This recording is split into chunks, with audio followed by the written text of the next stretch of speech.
Olá pessoal, no vídeo de hoje nós vamos tratar a parte 7 da vegetação brasileira, savana estépica e demais vegetações que ainda faltavam para nós encerrarmos realmente o tópico. Então nós paramos nesse slide falando da savana estépica, que é uma vegetação que ocorre desde Caatinga do Sertão Árido, no Nordeste, até em Roraima, Mato Grosso do Sul, e um pequeno pedaço no Parque do Espinilho, no Rio Grande do Sul, acreditem. Então essas vegetações ocorrem em clima sazonal quanto à precipitação ou temperatura. Uma exceção é o Rio Grande do Sul, que não tem uma precipitação tão sazonal, mas a temperatura é bastante sazonal. Então, na Chapada do Surumu, em Roraima, vai ocorrer esse tipo de vegetação. Logo a gente vai ver as fotos para ver do que se trata. No Chaco, Paraguai, e até na fronteira com a Argentina. Serra da Bodoquena, Rio Paraguai, Guaporé e Mamoré. Então é isso aqui, São áreas florestadas, arborizadas, parque ou gramíneas lenhosas. Depois nós temos ela em forma de disjunções, ou seja, não forma um grande grupo, uma grande área territorial de vegetação. Por exemplo, em Roraima ela se apresenta dessa forma aqui, em áreas de arenito, com derrame basáltico. Ela tem as mesmas feições, florestada, arborizada, parque e gramínea lenhosa. Aqui com a presença um pouco mais de palmeiras, Depois no Chaco ela vai acontecer em áreas aluviais, depressões do quaternário. São florestas recentes. Poderão ser florestadas, arborizadas, parque e gramínea lenhosa da mesma forma. Vai mudar um pouco a composição de espécies aqui. Então, onde nós estamos no livro da Vegetação Brasileira Adaptada ao Sistema Universal, Vegetação do IBGE, livro de 1992, estamos em formações campestres, subclasses estacionais, tem mais de 6 meses com frio ou com seca, podendo ser higrófitas com bastante presença de água ou xerófitas, e subgrupo, de acordo com a fisionomia, são savanas.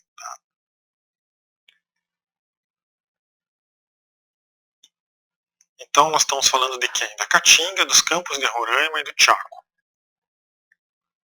Então aqui tem uma imagem falando dessa vegetação.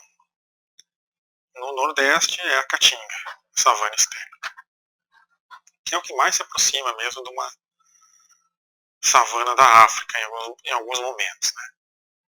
Cactos, muito seco, e esses pôr do sol bonito. Depois nós temos na Chapada do Surumu, lá em Roraima, se não me falha a memória, esse tipo de savana. Lembra muito aqueles vídeos do National Geographic mostrando a savana africana, e os leões se escondem nessas pedras, por aí vai. Meio surreal a gente imaginar que existam essas paisagens no Brasil, mas elas existem.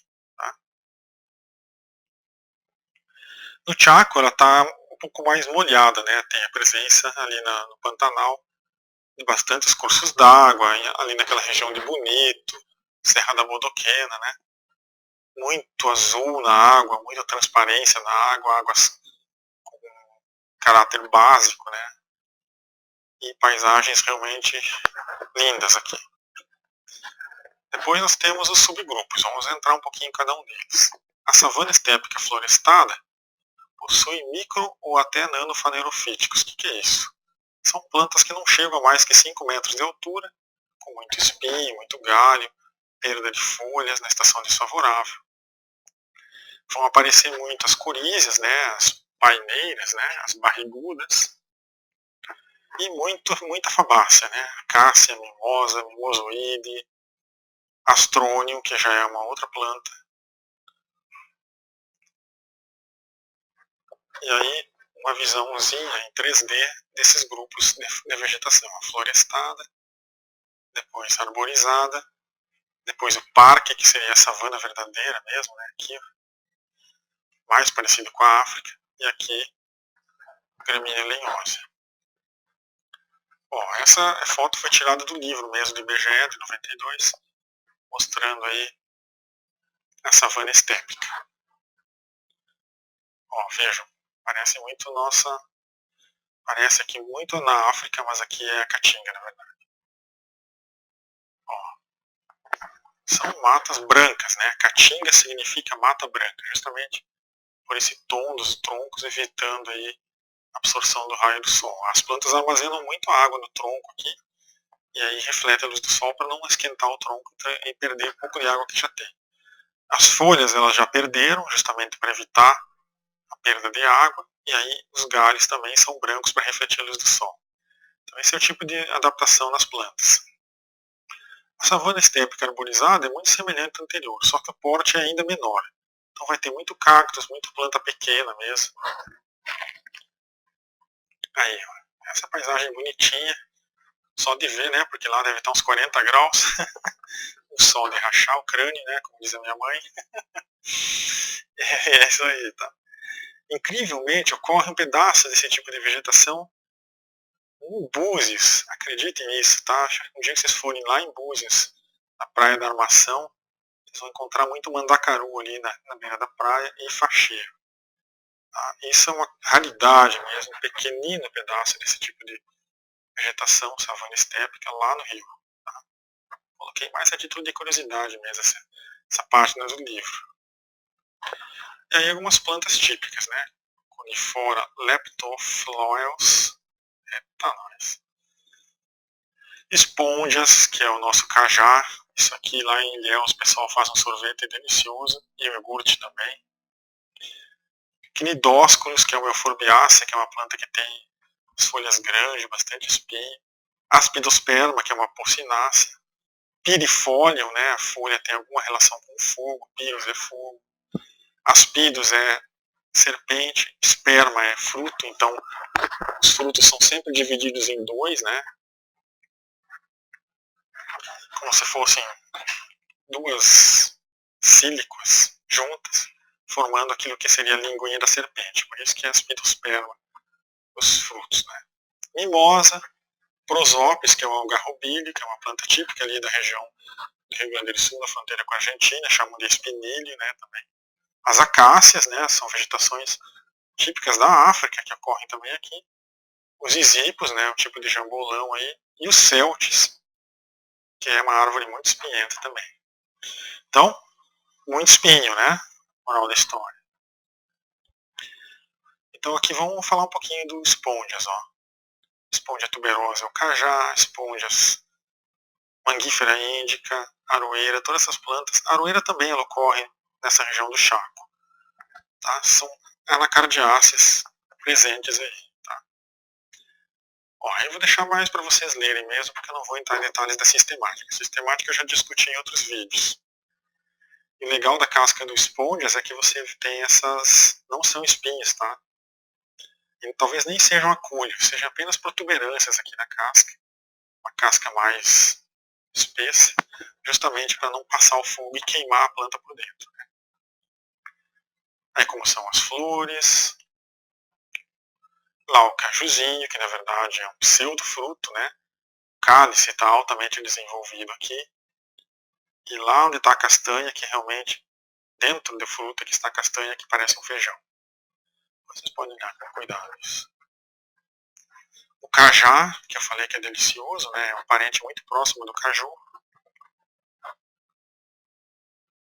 A manga. O pistache também. Quem já comeu esse tipo de salamito aqui vai adorar o pistache dentro também. Né? E as aroeiras. Algumas até causam problemas na pele, né? Como a Litreia moleoides, que é perigosa. Aqui o caju, um detalhe mais bonito. Né? São plantas que produzem frutos, pseudofrutos bastante carnosos aqui, né? Embora o fruto realmente seja essa partezinha aqui. Esse aqui é o cálice, né? Super desenvolvido. o receptáculo floral, né, ou até mesmo o pedicelo, muito aquosas, né, isso aqui é um fruto cheio de água, mas a planta mesmo sobrevive com pouca água. Ela forma, né, por isso que a espôndias tuberosas, tá? Embaixo da terra ela forma grandes tubérculos para armazenar água. Tá? E a aroeira terebintifolios, né, esquinos terebintifolios, que é daqui que é tirada a terebentina, para pintura, essas coisas.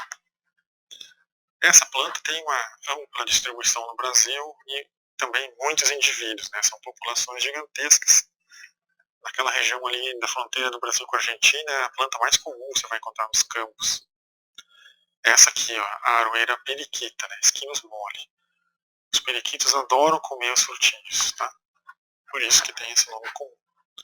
E essa é a que causa fortes alergias, até fatais às vezes, na pele das pessoas. Eu já encostei nessa planta, o braço ficou inchado, vermelho, com muita coceira. E aí, ó, para não dizer que é mentira, de um livro sobre doenças causadas pelas plantas, eu retirei essas figuras aqui, mostrando a pessoa com problemas aí. Foi podar uma aroeira, Militreia oleoides, e se deu mal. Agora nós vamos falar do que seria o mais próximo que existe mesmo daquela savana da África no Brasil. A savana estépica park. Então, por que chama savana park? Porque lembra na Inglaterra aqueles parques, que é tudo com uma única espécie. Né? Aí nós vamos encontrar outras espécies, que eu vou comentar muito em breve, após um pequeno intervalo. Continuando então. Então, na savana estépica park, nós vamos encontrar vegetações com monodominância de alguma espécie. Poderá ser a Auxema oncocalyx, a mimosa, o combreto, o bretum, que é um cipó, geralmente, de novo a aspidosperma, as acácias. E cada uma vai florescer ou frutificar aí numa estação do ano. Copernícia, prosópis algarrobilho, ó, esse é o verdadeiro algarrobilho. O prosópis nigra, que é mais escuro. O quebracho, né, a escútia. Parkinsônia, ó, até tem a ver aqui o nome, ó, com parque, né, ó. Parque. Muito espienta, o celtis e a cantosiris, que é um nome muito bonito para a planta. E vejam aqui, ó, a culeata é aculeus, spinensis é espinhos, celtis também é uma forma de chamar espinho. Tá? Então o próprio nome das plantas já vai dizer que elas têm espinho. E aí uma paisagem fantasmagórica, né, dessa região da fronteira com a Argentina, ali na Barra do Quaraí, perto de Uruguaiana, onde eu morei muito tempo. Eu andava quando era moleque, na beira do rio Uruguai. Tinha algumas lagoas, a gente tomava banho, pescava e volta e meia tinha que sair correndo aqui por algum enxame de abelha, alguma coisa. E isso aqui realmente é muito espinhento. Teve uma vez até que eu enfiei um galho no olho com espinho, quase arranquei um pedaço aí da pálpebra com essas plantas. E mesmo com áreas espinhentas, os passarinhos fazem seus ninhos e o amor está no ar aí, nessa região. Essa é a boraginácea, né, a Auxema oncocalyx. Nessa região também ocorre a patagonula, que é uma boraginácea, chamam de guajuvira, que é uma das madeiras mais duras que existem. Então aqui as madeiras são de crescimento lento, as árvores, as madeiras são muito duras, muito tortas, e são somente usadas para cerca, né. Ramácea, né, o acantosilis, que é uma santalácea. E aqui um parque, a savana estépica park, com a predominância de Copernícia alba. Na região nordeste, ó, em 2006, essa foto que está lá no livro da vegetação brasileira de 1992. Tá? Agora vamos na savana estépica gramínea lenhosa. Vamos dar um pulo lá? Ó. Vamos, né? É isso aí, ó. É mais dominado por grama mesmo. Vai ter o famoso pinhão manso, né, que é uma planta que agora está sendo pensada como biocombustíveis, né, na região nordeste, a Jatropha curcas, o Forbiaceae, família da seringueira. e a semente e o fruto são bastante parecidos com a da seringueira. A única diferença é que a da seringueira parece mais um ovo de passarinho, a semente, e aqui a semente é mais escura, né? Da seringueira parece aquelas manchinhas do ovo, daqui a pouco eu mostro. E aqui, essa jatropa, ela tem a semente tóxica, então um problema de você fazer biocombustíveis nessa região é plantar isso e as crianças comer a semente. No Nordeste tem muita criança, elas se intoxicarem, né? O Nordeste é o semiárido do mundo mais habitável, né? Onde tem maior população. Então é uma coisa a se pensar. Utilizar esse pinhão manso para produzir biocombustíveis. Falam que é uma planta muito resistente à falta de água, a tudo. Só que eu andei plantando ela em Minas Gerais e morreu tudo, tá? Então não é tão resistente assim. Sim, em Minas, que é um clima mais ameno, mais agradável, mais chuvoso, com todos os cuidados que eu tive, a planta faleceu. Né? Parietéria prostata, né? Aristida, Eleonuros e Celtis. Aí está o pinhão manso, ó. Aqui está o fruto dele, né? Com as sementes. Parece muito a semente o fruto da seringueira. Quando maduro, quando verde é completamente diferente, tá? São essas folhas grandes. E aqui os trabalhos que eu fiz, para não dizer que é mentira, né? Aí está meus pinhõezinhos mansinhos, testando aqui diferentes doses de água, um trabalho que eu fiz na Unifei, lá em Itajubá. Mas que os resultados foram muito ruins e eu acabei não publicando ainda. Vamos ver. Quem sabe eu faço de novo ou faço um outro experimento e publique. Eu gosto quando o resultado fique bom mesmo para publicar, senão às vezes eu faço várias coisas e não publico. Savana estépica, gramínea lenhosa com lixeiras, ó, e muricizanões esparsos. O que é isso, meu Deus? São birsônimas, né, parentes da acerola, esparsos nesse grande campo, certo?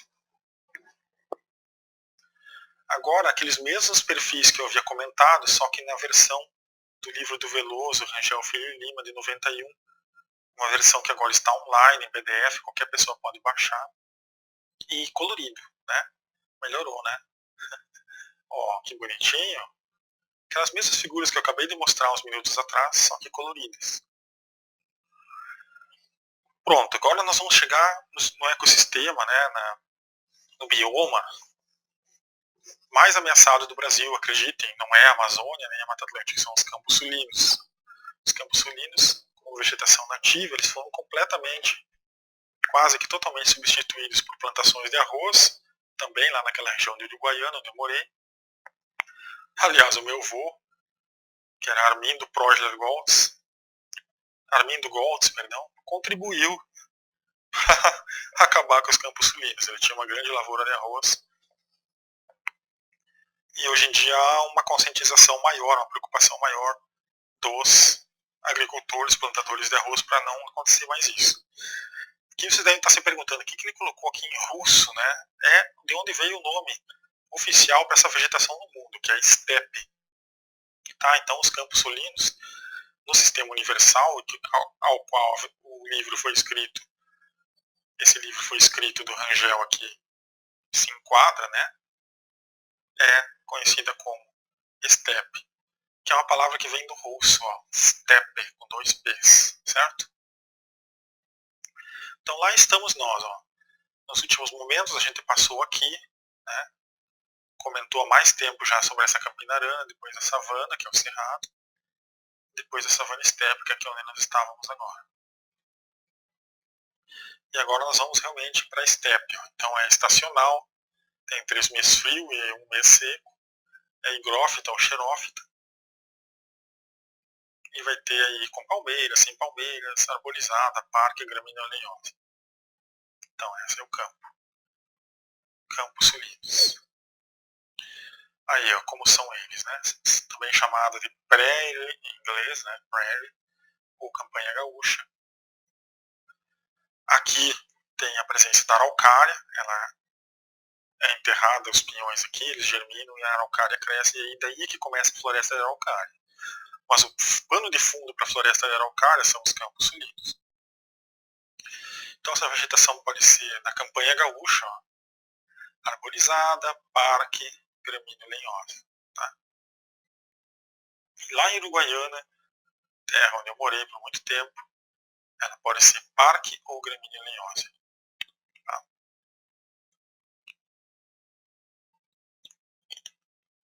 Campos Gerais, predominância de derrame basáltico, ela pode ser parque ou gramínea lenhosa.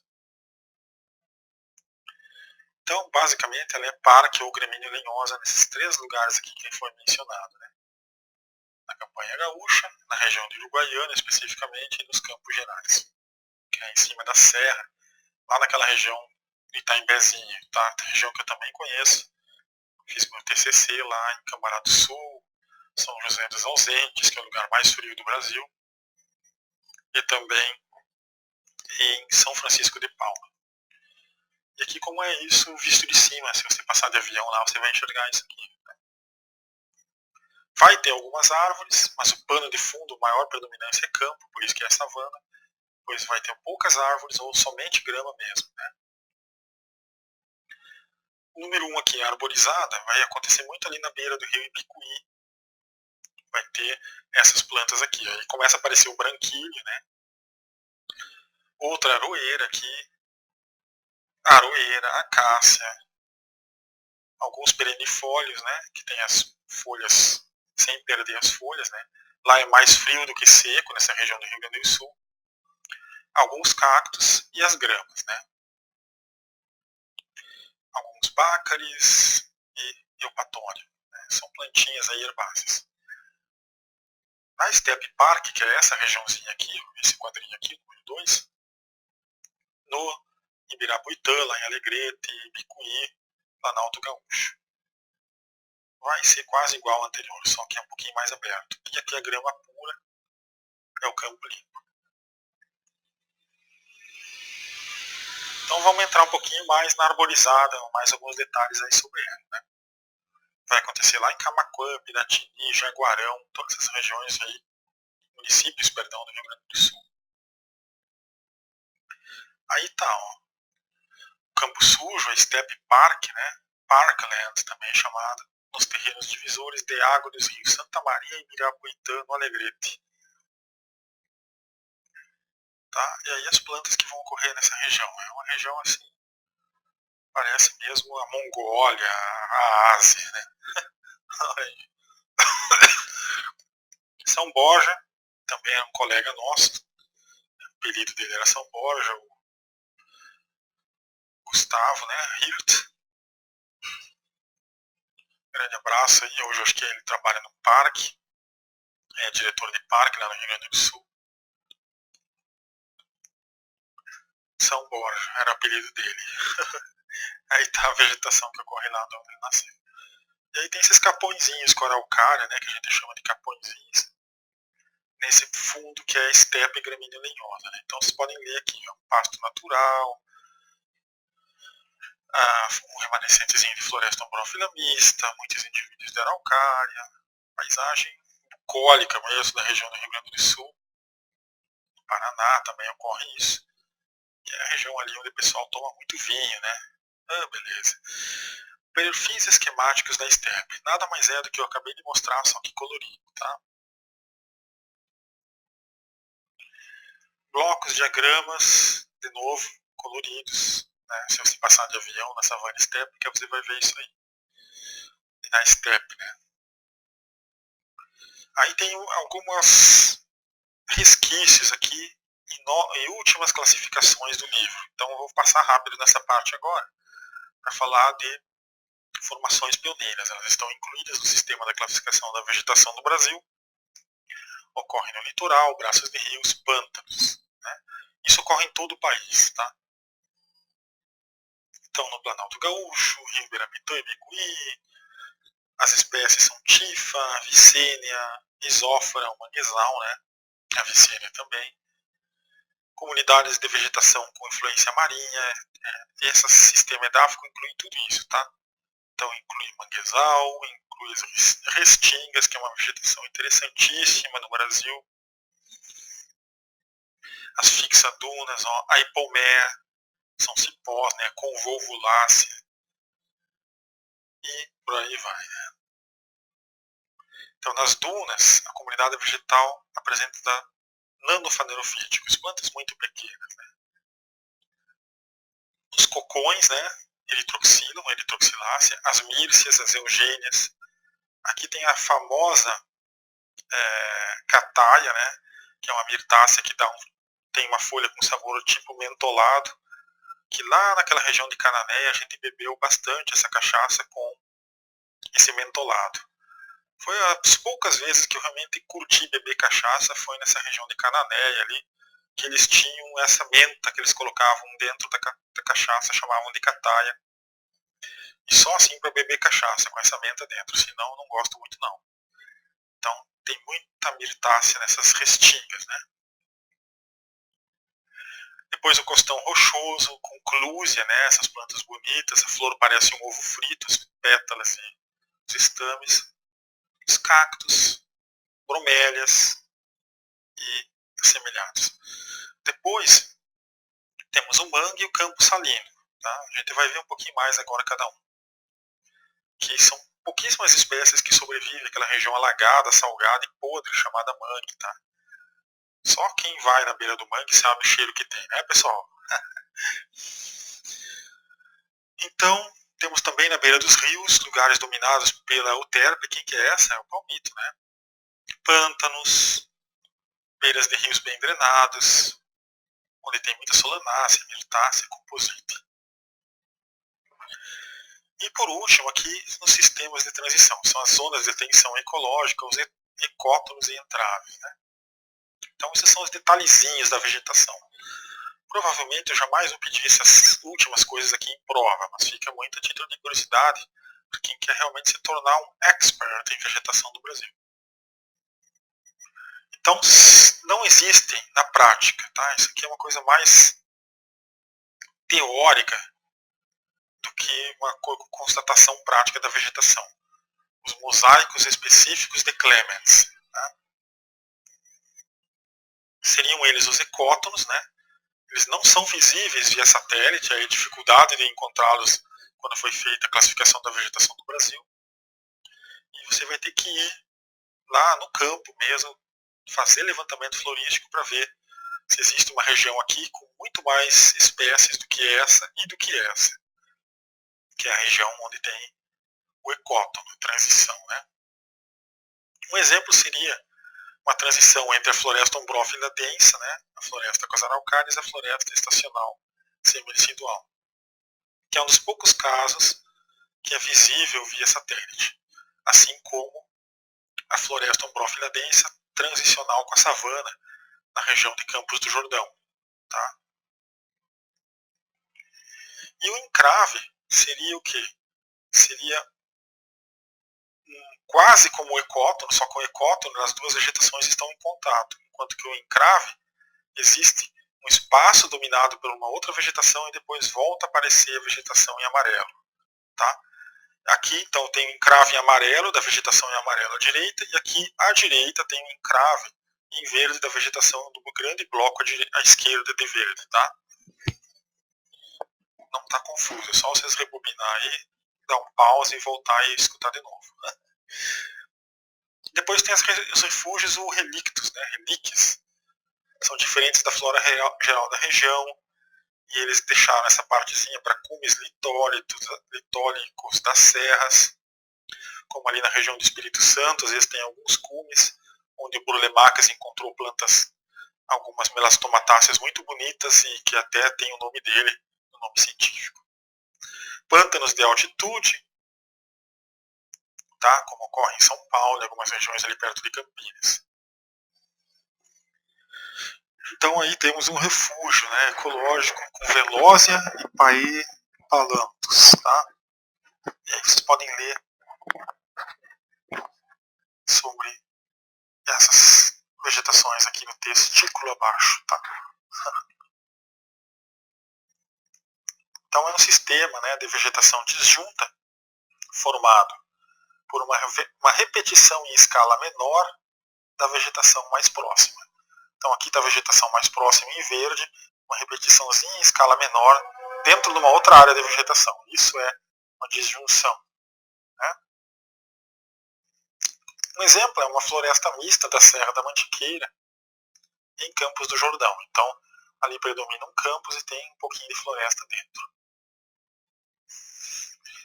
O sistema de vegetação secundária de sucessão natural pode ter a primeira fase, que é o terreno baldio lá, onde está começando, geralmente, uma sucessão ecológica, foi queimado, foi destruído, foi cortado, foi roça, foi cafezal, e vem aquela grama, e depois que vai começar a vir algumas solanáceas, algumas outras plantas, e na sombra dessas, talvez, alguma outra planta maior. Depois temos a capoeirinha. Então, isso aqui é a capoeira, né, a primeira fase do sistema de vegetação secundária. Então, o que eu estou falando? Eu estou falando do que eles fizeram para colocar na classificação da vegetação atual uns 30% da área do Brasil, que é onde foi desmatado. Tá? Tem que colocar lá o que virou desmatamento. Ou vira uma capoeira, ou vira uma capoeirinha, ou vira uma capoeira rala, ou vira uma capoeira propriamente dita. Tá? Quanto mais para cá, da primeira fase para a quarta, maior o porte da vegetação, maior o tempo de abandono da região cortada. Essas aqui são as asteráceas, as vassouras, né? E aqui, pouco de teoria da sucessão, que talvez possa se aplicar ao Brasil. Primeiro vai vir essa, depois vai vir essa. Sabe-se lá se é verdade ou não. Depois vai vir as melastomatáceas, as quaresmeiras, as tibalquinas, que são aquelas plantas bonitas com flores roxas, que em qualquer beira de estrada no Brasil, quando a floresta foi cortada e está se recuperando, você vai ver na época da Páscoa. Por isso que chama quaresmeira. Ela floresce durante a Páscoa.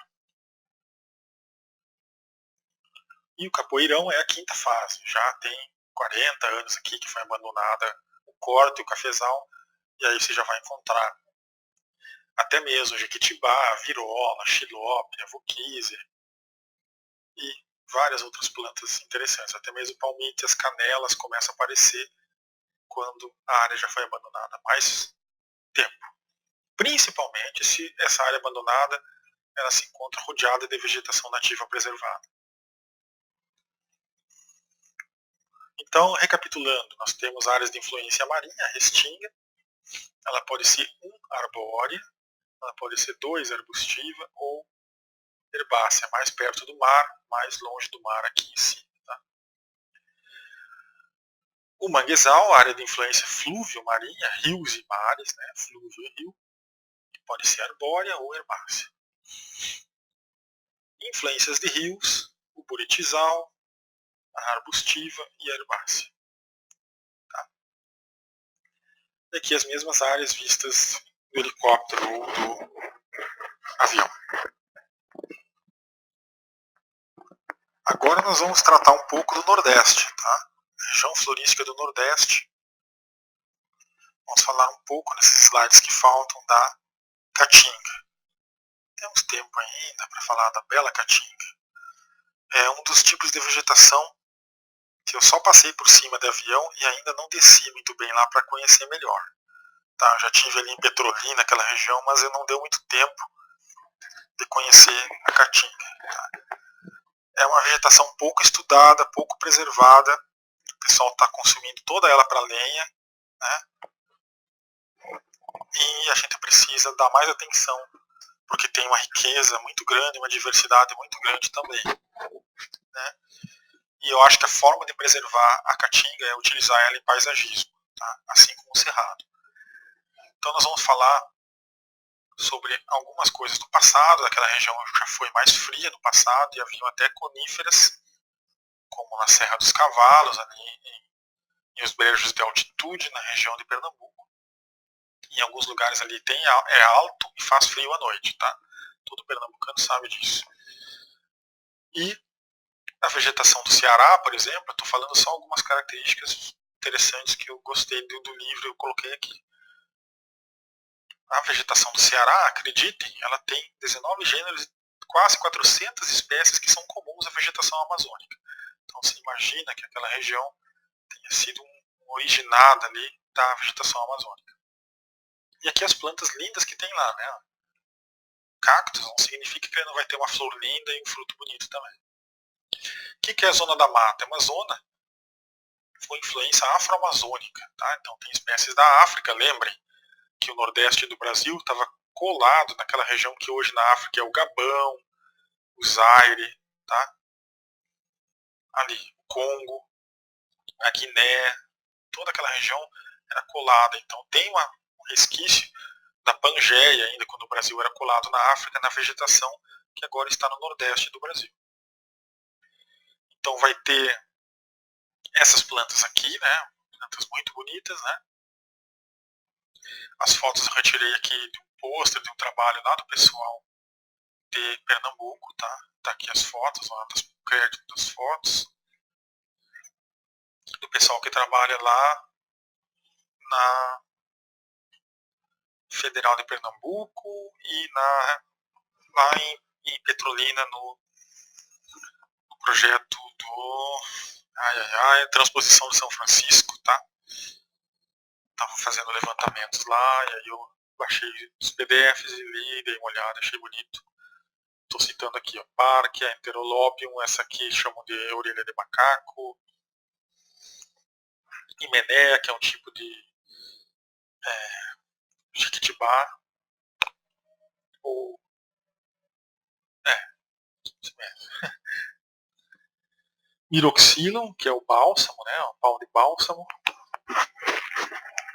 Isso na zona da mata. Então essa tem influência mais amazônica. A zona do agreste tem o juazeiro, né, e na zona do sertão tem uma vegetação pré-andina, com características da Bolívia, do Chaco Boreal, lá do Parque do Espinilho que eu acabei de falar, no Rio Grande do Sul.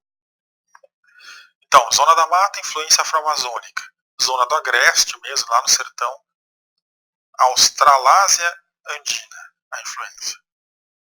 E na zona do sertão, zona do agreste e zona do sertão, tá? E aqui as suas influências. Essa zona da mata, porte maior, e essa aqui, porte menor na vegetação. Lá está a região que nós estamos abordando, né? Aí tu vai ter essas plantas aqui, né? A amburana, tá? Fabácea. Você vai ter na zona do sertão cereus, cactos, o barbatimão, que é uma planta com um verde mais bonito que eu já vi nas folhas. E aí por isso que tem essas influências andinas. Ó. A amburana, cearenses também ocorrem lá na Argentina. Olha que louco isso. Copernícia prunifera, prosópis, esquinopsis. E aí, recapitulando algumas coisas, nós vamos ter nos campos, alguns campos que não foram bem classificados, eles ficaram aqui na vegetação no final da apresentação. Por exemplo, Guarapuava, Santa Bárbara, Vacaria, no Rio Grande do Sul. São outros tipos de vegetação bem menores, assim, pequena expressão, que encerram o livro do IBGE de 1992. E aqui as plantas que ocorrem, né? Elieta, que é a canela de veado, porque na ponta da folha, que é uma folha composta com 3 folíolos, tem tipo uma perninha que parece a perninha do bicho mesmo. Tá? Muitas compositas, muitas verbenáceas, né, que é a verbena, são aquelas plantinhas com as florezinhas alaranjadinhas, amarelinhas, tudo na mesma inflorescência, são venenosas. Tá? Formam uma espécie de coroa, que é a verbena, uma coroa antiga usada pelos romanos. Tá? Muito bem. Então terminamos essa classificação e agora vamos falar um pouquinho de outras pessoas que contribuíram para a vegetação do Brasil que nós ainda não havíamos tratado. Né? Por exemplo, Aziz Absaber, seu trabalho é muito importante, tá? E ele escreveu um livro de 1970, As Grandes Paisagens Brasileiras.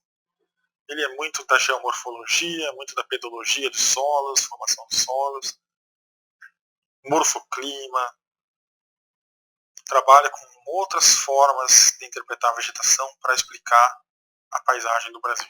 Ele é geógrafo, né? Então tem isso.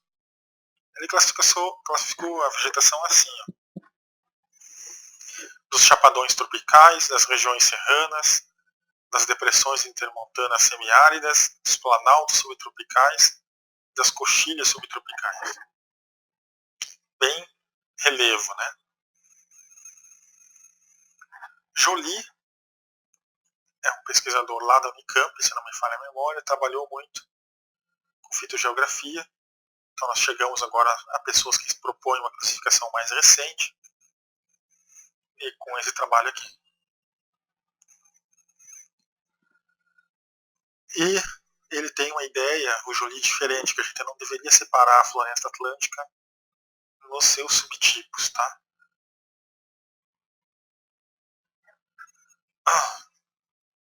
Aí ele classificou o Brasil com Ileia, Caatinga, Campos Cerrados, Mata Atlântica, Mata da Araucária, Pampas, Manguezais, Dunas, Restingas e Pantanais, tá? E ele tem a opinião de que nós deveríamos estudar ainda melhor, né, Amazônia, Caatingas, Campos Suínos, tá?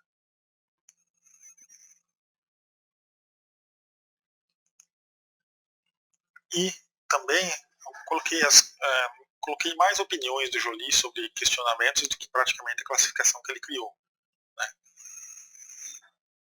Que ele também acha que o Pantanal não é um pântano, né, que seria uma área alagada, porque pântano teria que ficar o ano inteiro alagado, e Pantanal não fica, né? Então são mais alguns questionamentos aqui que é importante desse pesquisador para nós, em futuras classificações, reconsiderar. Eu tenho que falar de Eyten, né? Uma pessoa que trabalhou muito tempo no Cerrado, um americano. Ele criou uma classificação da vegetação brasileira. E aqui tem alguns trabalhos dele, ó, por exemplo, de 92, Natural Brazilian Vegetation Types and Their Causes, Vegetation Forms, classificação da vegetação do Brasil. Mas ele tem umas bolas fora muito grandes esse item aqui, então só vou falar que ele existe assim. Tá?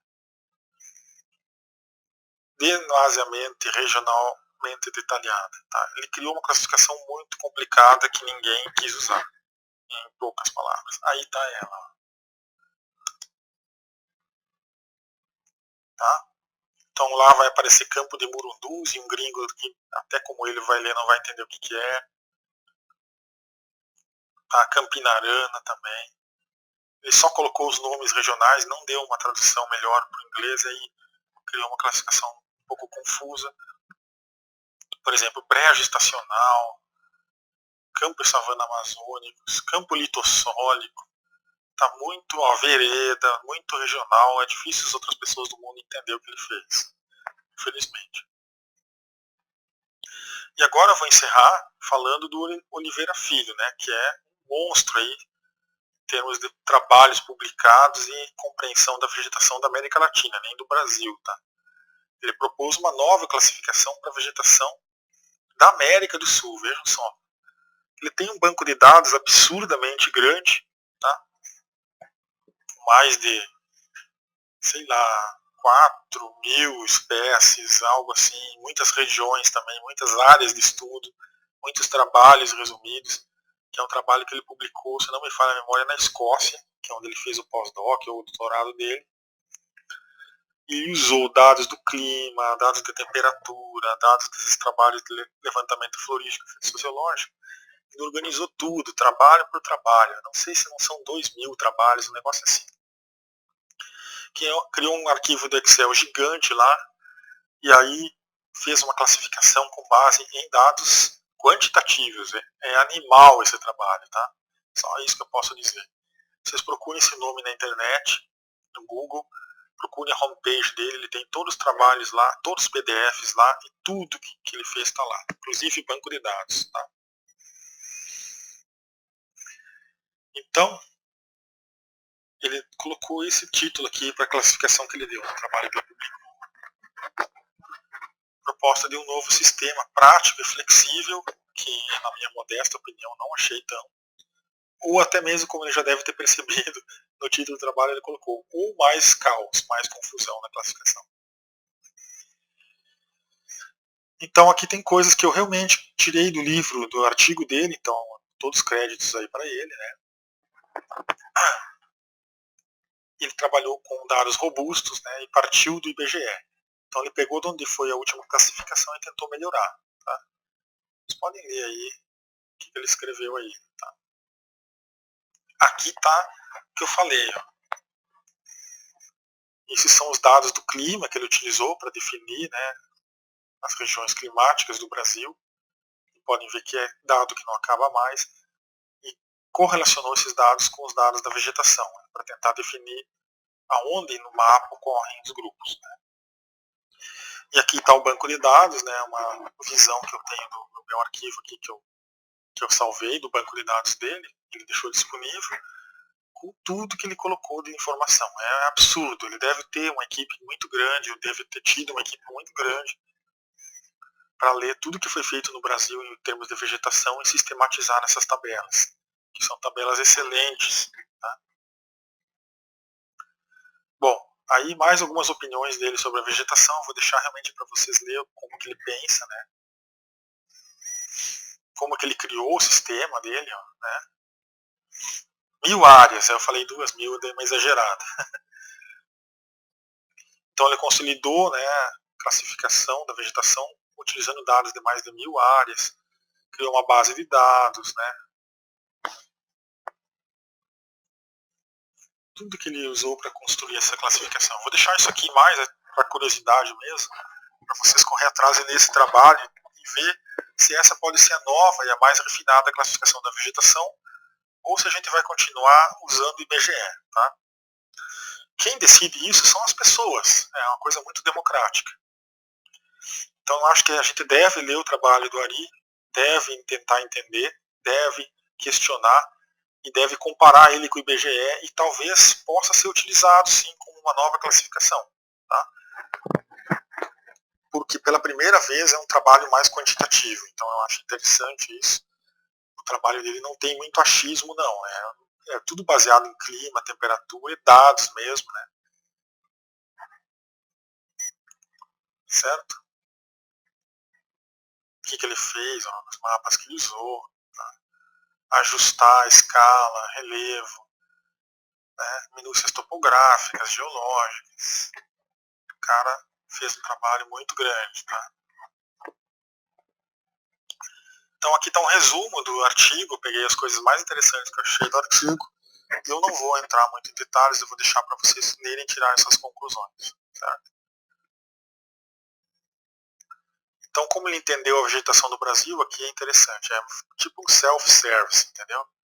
Por exemplo, feijão e arroz é o basicão, então talvez sejam os grandes grupos, né?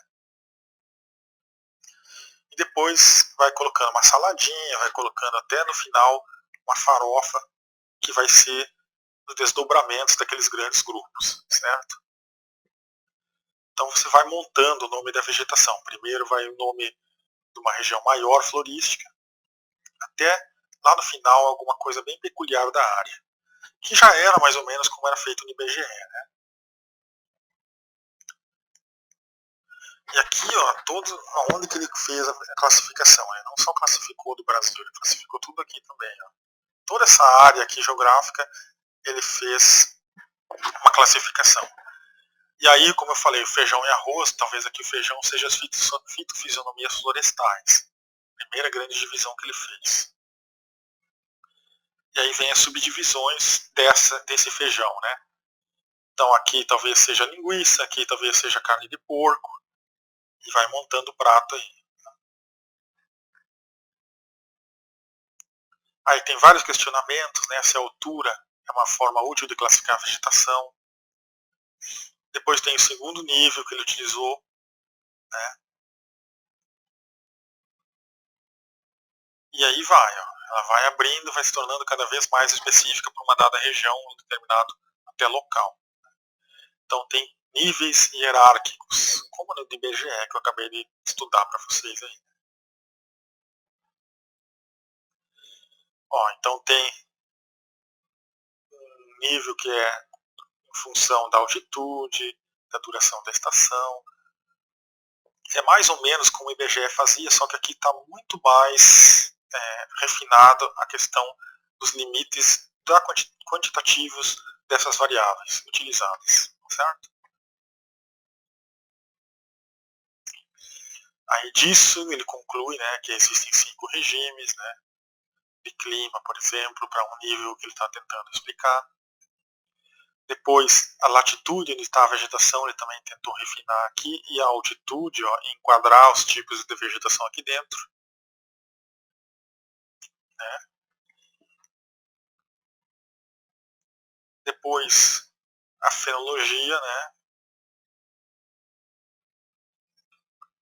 E aqui é uma questão, né? Tipo, onde que eu estou e como que eu digo se a minha regiãozinha lá se encaixa num daqueles tipos que ele colocou. Tem que ter muitos dados.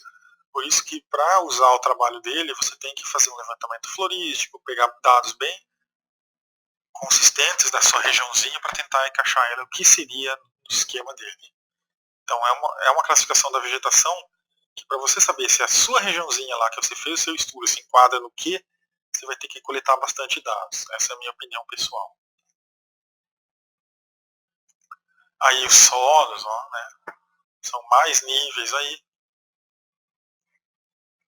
E aí como ficou a classificação dele, ó, certo? Não vou entrar mais em detalhes, até porque nosso tempo está acabando.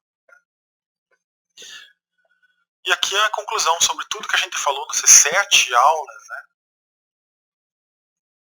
As classificações ao longo do tempo, desde lá de Marte, se tornaram mais regionais, mais complexas, embora para os leitores só as mais simples sobreviveram. É difícil propor uma classificação que contemple todas as escalas. A escala dos mapas é um grande desafio da ecologia, né? A nossa vegetação é difícil mesmo de entender, daí as dificuldades. Critérios confusos, como a altura das plantas, o que é erva, o que é arbusto, confundiu muito as classificações ao longo dos tempos, né? A natureza não respeita muito limites de mapa, aí confunde também, né? E falta de dados. Por isso que é importante você fazer um trabalho de fenologia, trabalho de fitossociologia. Por isso que é difícil, por isso que é preciso definir muito bem o que é cerrado, o que é savana, se o cerrado é um bioma ou não. Tem o trabalho do Batalha sobre isso, Marcos Batalha. A gente não tem muitos dados das glaciações, do fogo, da maritimidade. A gente não tem muitos dados no Pantanal para entender a nossa vegetação. E a tendência do futuro é que fique esse sistema de IBGE e talvez o sistema de Oliveira Filho sobreviva e seja utilizado no futuro. É uma opinião pessoal minha que eu acho que talvez vai acabar sendo utilizado, certo? Mas de qualquer forma a gente não pode mais fugir de querer fazer uma coisa muito tupiniquim e escrever livros só falando termos nossos da nossa vegetação. O mundo não vai entender nós, então a nossa vegetação tem que sim ser classificada com base nos conceitos que são aceitos no mundo. Tá? É que nem você fazer uma excelente ciência e publicar em português. Quem vai ler? Angolano, brasileiro, português e alguns outros países. Né? Se você faz uma excelente ciência, não é querer se achar o bom que você vai publicar em inglês e se achar gringo. Você escreve o seu trabalho em português e fala para o mundo que você fez também. Senão você vai ficar conhecido só no Brasil. Então é isso, né? O resumo de tudo que a gente viu são os mapas, né? Como fica a vegetação. Todas as coisas que foram combinadas para originar os mapas. E aqui o mapa de como está mais ou menos hoje as grandes regiões florísticas e tipos de vegetação, formações principais da vegetação do Brasil, certo? E faltou ainda nós falar um pouquinho do Pantanal. Vamos ver quanto tempo a gente tem para falar do Pantanal. Falta um slide. Tem 5 minutos para falar um slide, acho que vai dar tempo. Fica o Pantanal para a gente falar. Tá? O Pantanal não é um pântano, segundo alguns, e eu concordo com isso, né? Com o Joly. Para ser um pântano tem que ser como o Ofequenock lá na Flórida, que fica o ano inteiro alagado. Aqui não é um pântano, é uma área alagada. Bom, Pantanal ainda precisa muito estudo para entender o que ele é, né, em termos de vegetação. O que acontece, que eu acho que precisa, para encerrar a nossa apresentação aqui, o que precisa ser feito para melhor entender a vegetação? Existe uma tendência de se fazer levantamentos bem completos onde está a população. Por exemplo, o brasileiro ele mora muito no litoral, as universidades estão muito localizadas no litoral, com exceção da UNB, do INPE em Manaus e da UFMS. E os pesquisadores eles têm uma tendência a estudar perto de onde eles estão na universidade. Então, o Brasil ele é muito bem estudado, onde tem as universidades, e muito pouco estudado toda essa região aqui. Ó.